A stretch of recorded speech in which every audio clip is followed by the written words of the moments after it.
राजस्थान का प्राचीन इतिहास ये सिर्फ कुछ फैक्ट्स का कलेक्शन नहीं है। नहीं, ये तो एक बहुत बड़ी पहेली है। एक ऐसा रहस्य जो बस सुलझने का इंतजार कर रहा है। तो सोचिए जरा, क्या हो अगर किसी जगह की सबसे पुरानी कहानियां किताबों में लिखी ही ना गई हों, बल्कि जमीन के नीचे दबी पड़ी हों। बस यही सवाल है जो हमारी आज की पड़ताल की बुनियाद है। हम आर्कियोलॉजी को सिर्फ मिट्टी खोदने के काम की तरह नहीं, बल्कि एक तरह की हिस्टोरिकल डिटेक्टिव स्टोरी की तरह देखने वाले हैं। तो चलिए एक ऐसे सफर पर निकलते हैं, एक आर्कियोलॉजिकल डिटेक्टिव स्टोरी के सफर पर, ये देखने के लिए कि कैसे आर्कियोलॉजिस्ट्स जासूस बने और छोटे छोटे सुरागों को जोड़कर राजस्थान के पूरे प्राचीन इतिहास की तस्वीर बना दी। अब देखिए, किसी भी अच्छी डिटेक्टिव स्टोरी की तरह सबसे पहले हमें इन्वेस्टिगेशन के कुछ रूल्स समझने होंगे। तो चलिए पहले कुछ बेसिक कॉन्सेप्ट्स को क्लियर कर लेते हैं जो हमें इस गुत्थी को सुलझाने में मदद करेंगे। तो सबसे पहला सवाल, आखिर हम ढूंढ क्या रहे हैं? देखिए, हिस्ट्री का मतलब सिर्फ राजाओं और लड़ाइयों की तारीखें रटना नहीं है। नहीं, हिस्ट्री तो सबूतों के आधार पर इंसानी सफर की पूरी कहानी को एक साथ जोड़ने का एक तरीका है। अच्छा, हिस्ट्री को बेहतर समझने के लिए इसे 3 मेन पार्ट्स में बांटा जाता है और यही हमारी इन्वेस्टिगेशन का फ्रेमवर्क बनेगा। सबसे पहला है प्री हिस्टोरिक एज, यानी वो समय जब लिखने पढ़ने का कोई सिस्टम ही नहीं था, कोई रिटन एविडेंस नहीं, सिर्फ चीजें मिलती हैं। फिर आता है प्रोटो हिस्टोरिक एज। अब ये इंटरेस्टिंग है, यहां स्क्रिप्ट तो है, लिखी हुई चीजें तो मिली हैं, जैसे हड़प्पन सिविलाइजेशन में, पर हम उसे आज तक पढ़ नहीं पाए हैं, डिकोड नहीं कर पाए हैं। और आखिर में आता है हिस्टोरिक एज, वो दौर जहां से हमें लिखे हुए सबूत मिलने शुरू हो जाते हैं, जिन्हें हम पढ़ और समझ सकते हैं। तो चलिए अब अपनी जासूसी शुरू करते हैं और चलते हैं राजस्थान में, इंसान के इतिहास के सबसे पहले दौर में। देखते हैं कि हमारे केस में पहले सुराग क्या मिले। ये टाइमलाइन हमें बताती है कि हजारों सालों में टेक्नोलॉजी कैसे बदली। देखिए, शुरुआत होती है पेलियोलिथिक एज, यानी शुरुआती पाषाण युग से। तब बड़े बड़े भारी भरकम पत्थर के औजार होते थे। फिर आता है मेसोलिथिक एज, जहां औजार छोटे और बेहतर हो गए, ज्यादा शार्प। और आखिर में आता है न्यूलिथिक एज, जहां एक ऐसी क्रांति हुई जिसने सब कुछ बदल दिया, और वो थी खेती की शुरुआत। हर डिटेक्टिव स्टोरी में एक ब्रेक थ्रू मोमेंट होता है, पहला बड़ा सुराग। हमारे केस में ये मोमेंट आया 1870 में, जब C.A. हैकेट नाम के एक आर्कियोलॉजिस्ट को जयपुर और इंद्रगढ़ में पत्थर की हाथ की कुल्हाड़ियां मिली। बस यहीं से राजस्थान के प्री हिस्टोरिक पास्ट का दरवाजा खुल गया।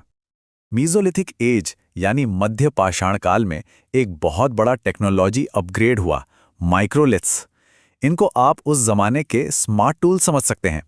ये साइज में छोटे थे, ज्यादा पहने और शिकार जैसे कामों के लिए बहुत बेहतर थे। और जब बागोर और तिलवाड़ा जैसी जगहों पर ये औजार मिलते हैं, तो ये हमें उस वक्त के लोगों की इंटेलिजेंस और उनके जीने के तरीके के बारे में एक बिल्कुल नई कहानी बताते हैं।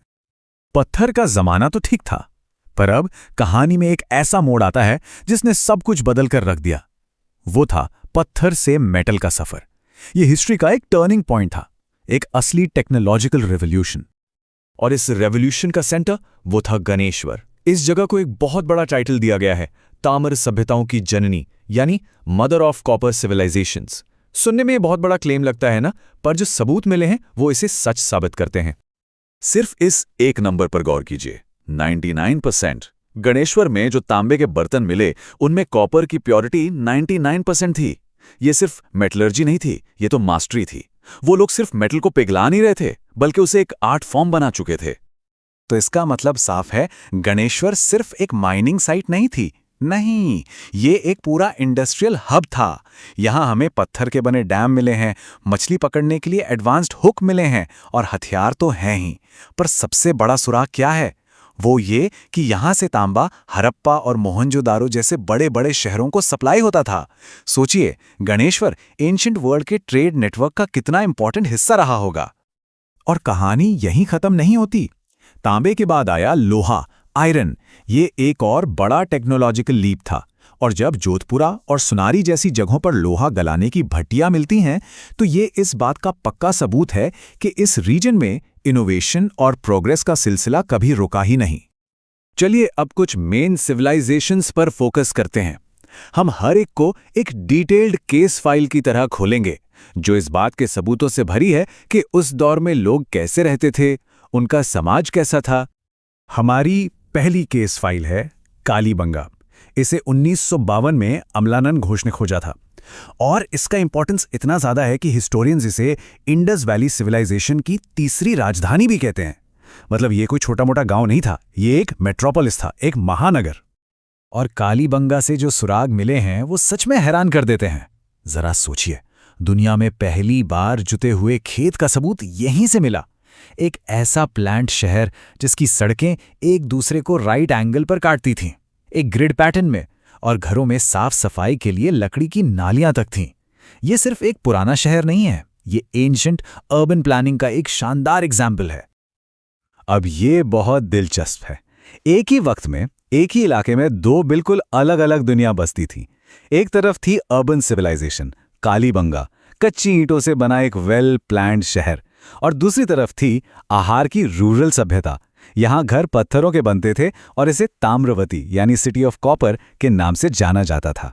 यह हमें बताता है कि इतिहास कभी भी एक सीधी लाइन में नहीं चलता। हमारी अगली केस फाइल हमें ले चलती है बेराट, और इस केस में हमारे पास एक आई विटनेस है, वो भी टाइम ट्रैवल करके। 634 एडी में चीनी ट्रैवलर हियन चांगा आए थे और उन्होंने लिखा कि यहाँ 8 बौद्ध मठ थे। सोचिए, एक बाहरी शख्स का बयान जो इस जगह की रिलीजियस इंपॉर्टेंस को कंफर्म करता है। और हेनसान की बात को कंफर्म करते हैं खुदाई में मिले सबूत। यहां हमें सम्राट अशोक का मशहूर भाब्रू शिलालेख मिला, बौद्ध स्तूप और मठ मिले, और सबसे सरप्राइजिंग बात, ग्रीक राजा मेनांडर के सिक्के भी यहीं मिले। मतलब ये जगह कल्चर्स का मेल्टिंग पॉट थी। मौर्य, बौद्ध, ग्रीक सब एक ही जगह पर। तो क्या केस क्लोज हो गया? बिल्कुल भी नहीं। असल में हमारी ये इन्वेस्टिगेशन तो अभी बस शुरू हुई है। अभी तक हमने जो भी देखा है वो तो आइसबर्ग का सिर्फ एक छोटा सा हिस्सा है। केस फाइल्स अभी भी खुली हैं। नो, सुनारी, रेड, बालाथल, गिलुंड, लिस्ट बहुत लंबी है और हर साइट में एक नई कहानी दफन है।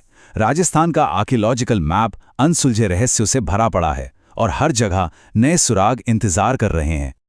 हर एक साइट कहानी का एक टुकड़ा बताती है, आयरन टेक्नोलॉजी के विकास से लेकर हड़प्पन सिविलाइजेशन के साथ कनेक्शन तक, और उससे भी आगे।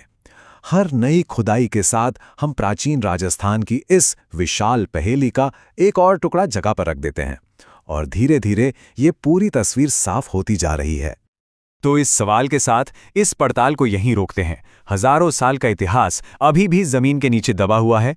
तो अगला कौन सा बड़ा रहस्य सामने आएगा, कौन जाने। The investigation is still on.